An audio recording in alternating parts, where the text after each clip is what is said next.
السلام علیکم ورحمۃ اللہ وبرکاتہ۔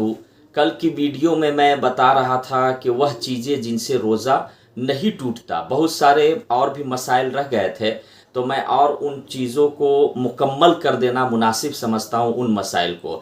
تو سنیں، روزہ میں خشک یا تر مسواک اگر کوئی کرتا ہے تو اس سے روزہ نہیں ٹوٹتے۔ بہت سارے لوگ پوچھتے ہیں تو کسی طرح کا بھی مسواک، چاہے وہ سوکھا ہوا ہو یا تر ہو، بھینگا ہوا ہو، اگر کر رہے ہیں تو اس سے روزہ نہیں ٹوٹتا۔ اسی طریقے سے روزہ میں نیم کا مسواک کر سکتے ہیں یا نہیں، بہت سے لوگ پوچھتے ہیں۔ تو دیکھیں، نیم کا مسواک کر سکتے ہیں، جائز ہے، کسی طرح کی کوئی حرج والی بات نہیں ہے، بلکہ نیم کا مسواک یہ زیادہ فضیلت ہے۔ اسی طریقے سے ہے روزہ کی حالت میں سرما لگانا، اس سے بھی روزہ میں کوئی خرابی نہیں، آپ سرما لگا سکتے ہیں، اس سے روزہ نہیں ٹوٹتا۔ اسی طریقے سے روزہ کی حالت میں عطر ہو یا پھول وغیرہ کی خوشبو ہو، اس کو سونگھنے سے یا لگانے سے بھی روزہ نہیں ٹوٹتا۔ اسی طریقے سے ہے روزہ کے دوران سر یا بدن پر تیل لگانے سے بھی روزہ میں کوئی خرابی نہیں آتی۔ اسی طریقے سے ہے روزہ کی حالت میں بلا اختیار گرد و غبار اگر حلق میں چلا جائے تو اس سے بھی روزہ میں کوئی خرابی نہیں ہوتی۔ اگر بلا اختیار گرد و غبار جو ہے حلق میں چلا جائے تو اس سے بھی روزہ نہیں ٹوٹتا۔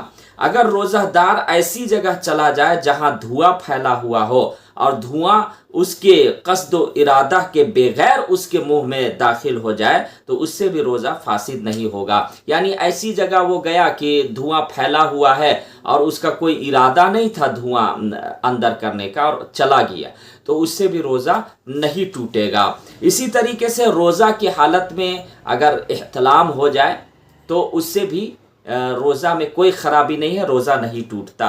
اسی طریقے سے اگر کسی شخص نے روزہ کی حالت میں بیوی سے جماع کا تصور کیا اور اس سے انزال ہو گیا تو اس سے بھی روزہ نہیں ٹوٹتا، لیکن اس طریقے کے خیالات لانا یہ بہرحال گناہ ہے۔